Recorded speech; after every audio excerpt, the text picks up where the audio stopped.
अस्सलामुअलैकुम। आज की वीडियो का हमारा पहला एमसीक्यूज है heavy nucleus of atom go through fission so that they can. तो ऑप्शंस हमारे पास जो हैं, अच्छा पहले एक बात बताऊं, हैवी न्यूक्लियस जो है वो फिशन क्यों करते हैं। अब बाइंडिंग एनर्जी का एमसीक्यूज में जिक्र किया गया। बाइंडिंग एनर्जी हम जानते हैं कि जो सबसे पहले ज़्यादा है वो आयरन की है, तो उससे बड़े एटॉमिक नंबर वाले जो हैं वो टूट कर आयरन के करीब आना चाहते हैं, और जो बड़े वाले हैं जो छोटे हैं उसके एटॉमिक नंबर आयरन से वो मिलकर जो है वो आयरन की तरफ जाना शुरू करते हैं। तो यहाँ पे देखें एमसीक्यूज इस क्वेश्चन के मुताबिक हैवी न्यूक्लियस का जिक्र किया गया है। तो यहाँ पे देखिए Charlie option increase their binding energy per nucleon. तो यहाँ पे चार्ली ऑप्शन जो है इज बेस्ट। अब मजीद एक्सप्लेन मैं इस तरह करता हूँ। यहाँ पे आप ग्राफ देख सकते हैं, तो देखें आयरन की जो है वो सबसे ज़्यादा बाइंडिंग एनर्जी है। उससे ज़्यादा जो यूरेनियम है वो फिशन करके टूट कर आयरन के करीब आना चाहता है, स्टेबल होना चाहता है। इसी तरह हाइड्रोजन जो उससे छोटे हैं वो फ्यूज़ होकर फ्यूजन की वजह से आयरन के करीब जाना चाहते हैं। तो ये असल में बेसिक कंसेप्ट है जो मैं आपके साथ शो करना चाहता था। एमसीक्यूज नंबर है 142। तो फॉर प्रोजेक्टाइल मोशन हमने बताना है in the absence of air resistance क्या होता है।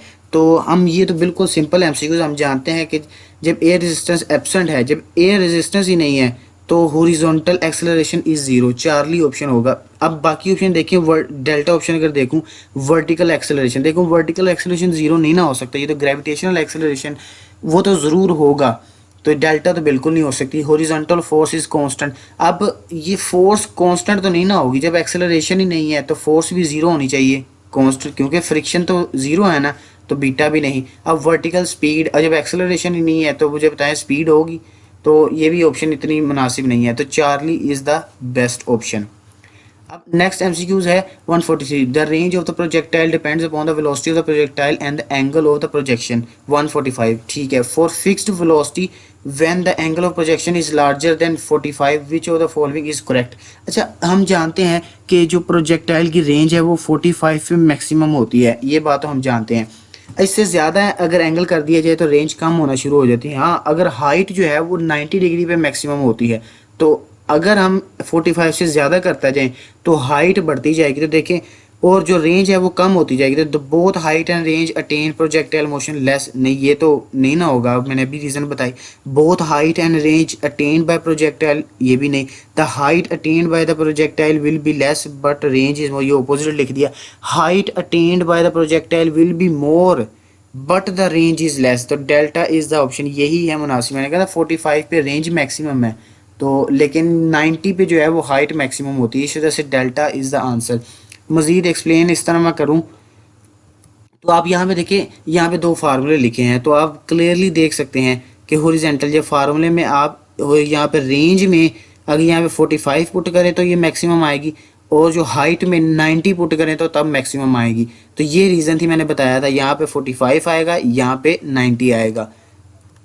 नेक्स्ट एमसीक्यूज है the wavelength of the electromagnetic wave having the frequency of 3 kilohertz will be. तो यहाँ पे जो चार ऑप्शन है इसे आप इस तरह करें, वीडियो पॉज करके खुद सोल्व करें। मैं तो इसका आंसर यूँ ही बता रहा हूँ और कैलकुलेशन एक्सप्लेनिंग भी कर देता हूँ। तो इसको सिंपल, ये एक एमसीक्यूज है, देखिए चार्ली इसका आंसर है। यहाँ पे कैलकुलेशन देखें, कैलकुलेशन है फ्रीक्वेंसी हमने बताई हुई है 3 किलो हर्ट्ज, तो 3 इंटू 10⁻³ हर्ट्ज। यहाँ पे लेमडा हमने फाइंड करना है, तो फार्मूला है E is equal to H F is equal to, और एच एफ को हम एच सी और लेमडा भी लिख सकते हैं। अब सिर्फ इतने हिस्से को मैंने नीचे दोबारा लिखा है। अब इसमें से एच को एच कैंसिल हो गया, तो F is equal to C over lambda. अब लेमडा हमने फाइंड करना है, तो सी ओवर एफ इधर आ गया। अब दोनों की वैल्यूज पुट की, सी की वैल्यू हम जानते हैं स्पीड ऑफ लाइट 3 इंटू 10⁻⁸, और दूसरी फ्रीक्वेंसी जो हमें दी हुई है, तो 10⁻⁵ आंसर है, जिसको हम 100 इंटू 10⁻³ यानी 100 किलोमीटर भी लिख सकते हैं। तो वापस क्वेश्चन की तरफ चले तो देख सकते हैं आप यहाँ पे 100 किलोमीटर आंसर था। तो नेक्स्ट एमसीक्यूज है एन अल्टरनेटिंग वोल्टेज वी जो है in volt is represented by the equation. ये इक्वेशन दी गई है, हमने बताना है कि फ्रीक्वेंसी कितनी है। तो ये भी आप, मैं अगेन कहूँगा आप खुद सोल्व करें, मैं तो सोल्व करवा ही दूंगा। तो यहाँ पे देखें कैलकुलेशन, यहाँ पे सिंपल इसका आंसर तो 50 है, लेकिन वाई 50। तो यहाँ पे देखें कैलकुलेशन में ये इक्वेशन वो है जो हमें दी गई है, v is equal to 300 sine ये 100πt। लेकिन ओरिजिनल इक्वेशन क्या होती है, v is equal to v naught sine 2πft। अब देखिए मैच करें तो यहाँ पे 100πt की जगह 2πft आता है, तो दोनों को इक्वेट कर दिया, तो पाई की जगह पाई कट गया, टी की जगह की टी कट गया, तो देखिए बचा क्या, 2f और 100, तो हमने f फाइंड करना है, 100/2 जो है 50 आंसर आ गया। तो पता चला ये वाला क्वेश्चन जो है इसमें 50 आंसर कैसे आया। चलें जी, नेक्स्ट क्वेश्चन जो है, next question, the diameter of the wire is measured by the using the micrometer screw gauge with least count of 0.01 millimetre, then which of the following reading will be correct. अच्छा, least count हमें बता दिया गया। अच्छा, ये बड़ा एक simple सा कॉन्सेप्ट है। मैं एक एग्जांपल मुझे एक देने दीजिए। एग्जांपल, अगर आपके पास 10 रुपये हैं और आपने एक पेंसिल खरीदनी है जिसकी कीमत 12 रुपये है, मुझे बताएं क्या आप खरीद सकते हैं? नहीं ना खरीद सकते, क्योंकि हमारे पास लिमिट है 10 रुपये की। इसी तरह लीस्ट काउंट का भी यही कंसेप्ट है। तो यहाँ पे देखिए 0.01 मिलीमीटर, अब यानी इतना लीस्ट काउंट है, इससे कम वैल्यू जो है वो गिन ही नहीं सकता। एक और शॉर्ट ट्रिक अगर मैं बताऊं तो पॉइंट के बाद डिजिट्स गिन लें, जितने डिजिट्स होंगे मेजरमेंट भी उतनी ही सही होगी। लेकिन यहाँ पे ट्रिक क्या है, ये मिलीमीटर में लीस्ट काउंट दिया हुआ है और आंसर में देखिए सेंटीमीटर में ज़्यादातर दिए हुए हैं। तो मिलीमीटर में अगर होता तो पॉइंट के बाद 2 डिजिट्स आने चाहिए थे, लेकिन यहाँ पे ज़्यादा है, इसका मतलब बीटा तो गया। अब यहाँ पे चले सेंटीमीटर में, अगर इसको सेंटीमीटर कन्वर्ट करें तो हम जानते हैं कि ये 3 डिजिट्स हो जाएंगे। तो यहाँ पे पॉइंट के बाद 3 डिजिट्स जो हैं वो अल्फ़ा में है, तो अल्फ़ा इज़ द ऑप्शन। ये एक छोटी सी ट्रिक थी। तो नेक्स्ट MCQ है 147, which of the following is a statement show that no work is done. तो देखिए, pushing a car to straight moving, इसमें होगा राइटिंग एन ऐसे, इसमें work lifting the weight, weight में भी होता है the moon orbiting the earth. हाँ, ये एक बहुत इंपॉर्टेंट कंसेप्ट है। देखिए, work done by centripetal force, ये हम जानते हैं कि ज़ीरो होता है, क्योंकि एंगल जो है वो 90 का बनता है। यहाँ पे आप तो डेल्टा इज़ द ऑप्शन। ये असल में इस तरह बनता है जैसे सेंट्रीपिटल फोर्स है। तो आप यहाँ पे देखिए रेड कलर को आप समझिए कि ये जो है अर्थ ये सन के गिर्द घूम रही है, तो इस तरह जो ग्रेविटेशनल फोर्स जो है वो सेंट्रीपिटल फोर्स प्रोवाइड करेगी, तो इस तरह दायरे में घूमेगी। तो ये वाली मोशन और ये फोर्स के दौरान एंगल कितना बन रहा है, 90 का। तो इस वजह से जो है वो ज़ीरो हम कहते हैं, work done by centripetal force is zero. तो यहाँ पे जो ऑप्शन था डेल्टा ऑप्शन।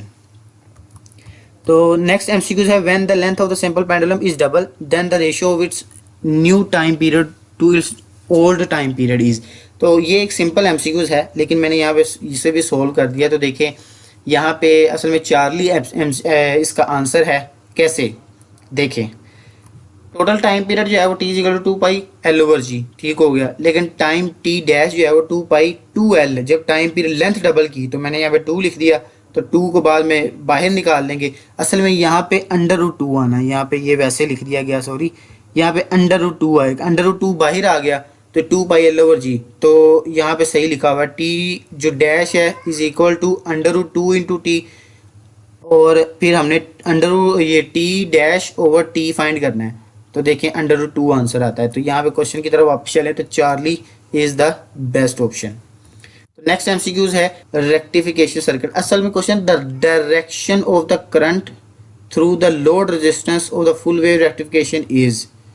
अब मुझे बता, डायरेक्शन हम जानते हैं कि फुल वेव रेक्टिफिकेशन है या हाफ वेव रेक्टिफिकेशन है, दोनों में जो डायरेक्शन ऑफ करंट है वो चेंज नहीं होती। अब रेक्टिफिकेशन करता क्या है, AC को DC में करता है ना, तो DC का मतलब ही ये है कि सेम डायरेक्शन ऑफ करंट। तो सेम डायरेक्शन ऑफ करंट, इसका मतलब कि remain constant, delta is the answer.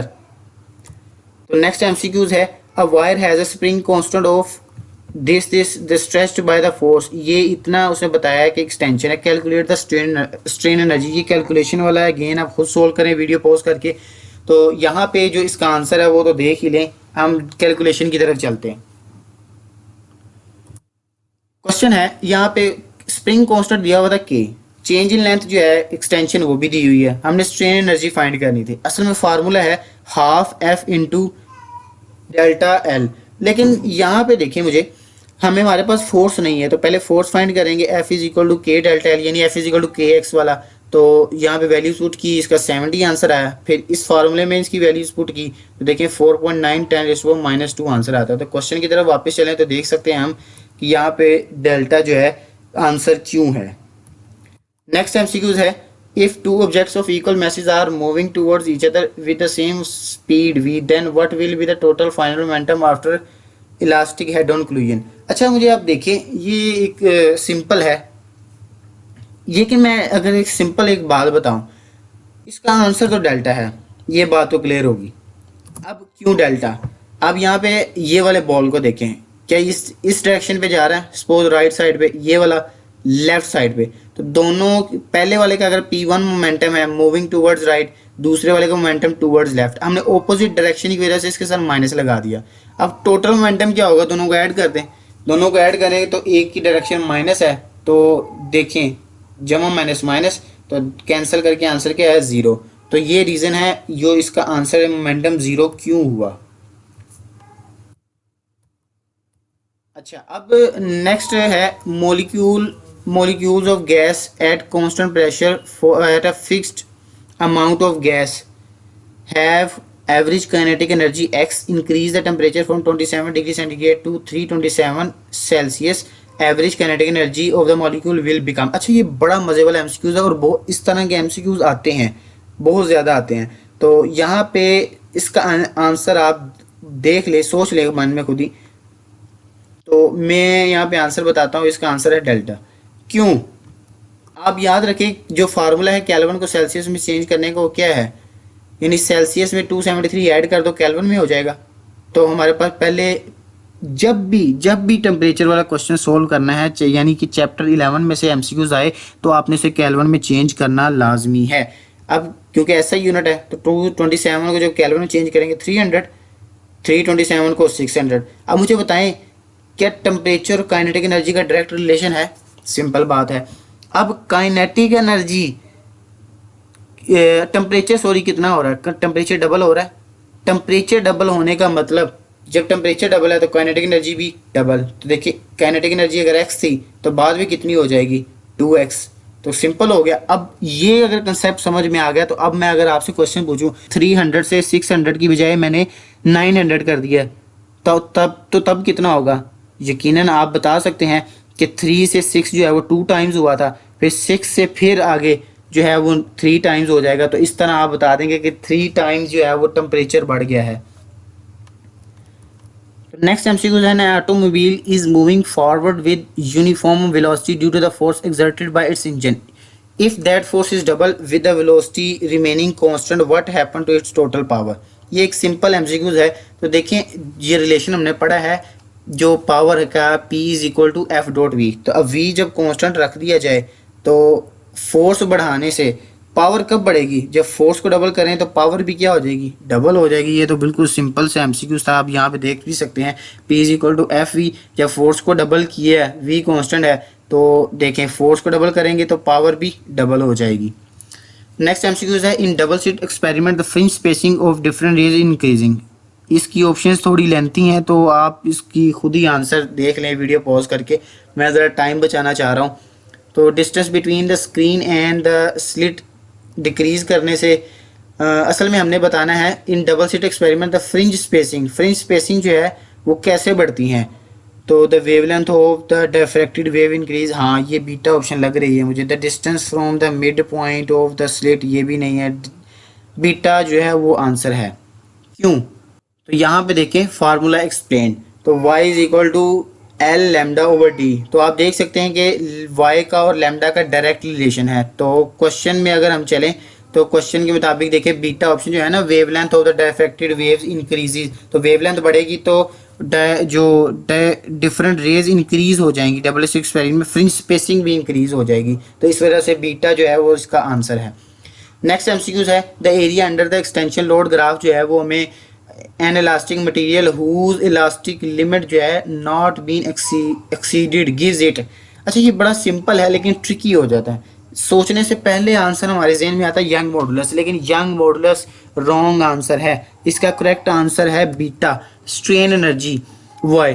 देखें यहाँ पे अगर ग्राफ शो किया गया तो क्वेश्चन की स्टेटमेंट के मुताबिक यहाँ तक है शेडेड एरिया, यहाँ तक कहा है कि उसने। अब यहाँ तक हमने अगर इसका एरिया फाइंड करना है, स्ट्रेस ये फोर्स स्ट्रेस होगी, ये स्ट्रेन। अब स्ट्रेस ओवर स्ट्रेन तो हमारे पास यंग मॉडुलस है, लेकिन अगर इसका एरिया फाइंड करें तो गौर करें ये ट्रायंगल है और ट्रायंगल का एरिया होता है half into stress into strain, half into base into height. तो बेस हाइट के मुताबिक ये फार्मूला बनेगा, ये जो टॉप राइट कॉर्नर पे लिखा हुआ है applied force change in length, तो ये स्ट्रेन एनर्जी का फार्मूला बनता है। तो यही रीज़न है कि जो इसका आंसर जो है वो स्ट्रेन एनर्जी है बीटा। तो नेक्स्ट एमसीक्यूज है minimum energy required to eject an electron from the metal surface is called. हमने मिनिमम एनर्जी बतानी है, तो ये तो सिंपल एमसीक्यूज है, हम जानते हैं ये this is called work function. तो ये तो हलवा एमसीक्यूज था। नेक्स्ट एमसीक्यू जो है the unit of magnetic flux density is tesla, ठीक है, T can also be expressed as. तो ये भी अगेन बुक का एक शॉर्ट एमसीक्यू। अच्छा, यहाँ पे ये तो आपने यानी मोस्टली याद होता है, टेस्ला वाला सिंपल है, तो इसका डेल्टा ऑप्शन वो ये क्या पहले लिखा ही नहीं हुआ था। चले, delta is option newton per ampere per metre. अच्छा, यहाँ पे मैं आपके साथ एक ट्रिक शेयर करता हूँ। हम बहुत से फार्मूले याद किए जाते हैं लेकिन फिर भी यूनिट्स भूल जाते हैं, तो हमेशा याद रखें ये ट्रिक, आपको यूनिट्स कभी नहीं भूलेंगे। हेल्पिंग कॉन्सेप्ट क्या है, whatever units we want remember the formula and drive them. बस सिर्फ फार्मूला याद रखना है। तो आप देखें F is equal to I L B sine theta. तो यहाँ पे हमने B यानी मैग्नेटिक फील्ड का यूनिट फाइंड करने है, तो B is equal to F over I L sine theta. तो B एक तरफ रख लिया, और यानी कि फार्मूला आप जेन में लाएं, जिस चीज़ को फाइंड करना है उसे एक तरफ रखें, बाकी को दूसरी तरफ। तो फोर्स का यूनिट न्यूटन, एम्पेयर और मीटर। तो ये इस तरह आप आसानी से जो है वो यूनिट डिराइव कर सकते हैं। नेक्स्ट एमसीक्यूज है परसेंटेज अनसर्टेनिटी। अच्छा, ये बड़ा इंपॉर्टेंट एमसीक्यूज है और ये टॉपिक जो है मोस्टली क्लासेस में पढ़ाए भी नहीं जाते। तो अगर आपको किसी दोस्त को ये वाले कंसेप्ट क्लियर नहीं ना है कि डायमेंशंस और ये किस तरह अनसर्टेनिटी फाइंड करनी है, तो मैंने उसकी भी वीडियो बनाई हुई है, उनका लिंक डिस्क्रिप्शन में मिल जाएगा, आप देख सकते हैं। अब यहाँ पे है percentage uncertainty in the length, rectangle में है 2 + 3। अच्छा, हम जानते हैं कि परसेंटेज अनसर्टेनिटी फाइंड करने का तरीका जो है वो 5 मेथड है, पाँचों के पाँचों आप वीडियो में देखिएगा। लेकिन मैं आपको एक बताऊं, percentage uncertainty in case of multiplication, जब यहाँ अब रेक्टेंगुलर बता रहा है percentage in the rectangle, rectangle में क्या होती है लेंथ इनटू, यानी उसका एरिया है ना, तो एरिया क्या है लेंथ इनटू विड्थ। अब एरिया जो फाइंड करना है तो मल्टीप्लाई आएगा, जब मल्टीप्लिकेशन की जाती है तो परसेंटेज अनसर्टेनिटीज आर एडिड। तो एक परसेंटेज अनसर्टेनिटी ये है और एक परसेंटेज अनसर्टेनिटी ये है, तो 2 + 3 क्या होगा 5। तो देखिए 5 आंसर आ गया, यानी in multiplication percentage uncertainties are added. तो यहाँ पे जस्ट हमने सिंपली ऐड करना था इन्हें। तो नेक्स्ट एमसीक्यू है what is the quark composition. तो देखिए ये तो बुक की एक इन्फॉर्मेशन है ना, हमारी जो सेकेंडरी बुक का लास्ट चैप्टर का लास्ट आर्टिकल का लास्ट पेज है हाँ, वहाँ पे लिखा हुआ है, आप इजीली देख सकते हैं। तो देखिए यहाँ पे हम जानते हैं कि जो प्रोटॉन है वो 2 अप क्वार्क्स और 1 डाउन क्वार्क का होता है। तो ये एक एमसीक्यू है what will be the expression for the observer frequency if the source is moving. If the source is moving toward the observer, तो इसका अल्फा मुझे लग रहा है, और अल्फा इज द आंसर, ये नीचे आगे की। तो दोस्तों डोपलर इफेक्ट के हवाले से अक्सर मसला होता है कि कैलकुलेशन कैसे करनी। मेरे पास एक ऐसा ट्रिक है जिसे देख के आपके चेहरों पे बहुत खुशी आएगी। जब मेरे टीचर ने मुझे ये ट्रिक बताया, मैं आज भी उसे दुआएं देता हूँ। वो बंदा क्या कमाल की ट्रिक बता गया। तो आप भी ज़रूर वो वीडियो देखिएगा, उसका लिंक भी डिस्क्रिप्शन में है। आपको इतने फार्मूला याद करने की ज़रूरत ही नहीं, सिर्फ एक फार्मूला याद रखना है, और फार्मूला याद करने का तरीका भी है। ये भी नहीं कि फार्मूला बता दिया आप रट्टे मार रहे हैं, नहीं, तरीका भी बताऊँगा। तो वो वीडियो लाजमी देखिएगा, बहुत हेल्पफुल साबित होगी आपके लिए। तो दोस्तों ये थी आज की वीडियो। उम्मीद करते हैं कि वीडियो आपको अच्छी लगी होगी। वीडियो पसंद आने की सूरत में चैनल को सब्सक्राइब करते हुए सपोर्ट ज़रूर कीजिएगा। मिलते हैं नेक्स्ट 20 MCQs के साथ अगली वीडियो तक के लिए। अल्लाह हाफिज़।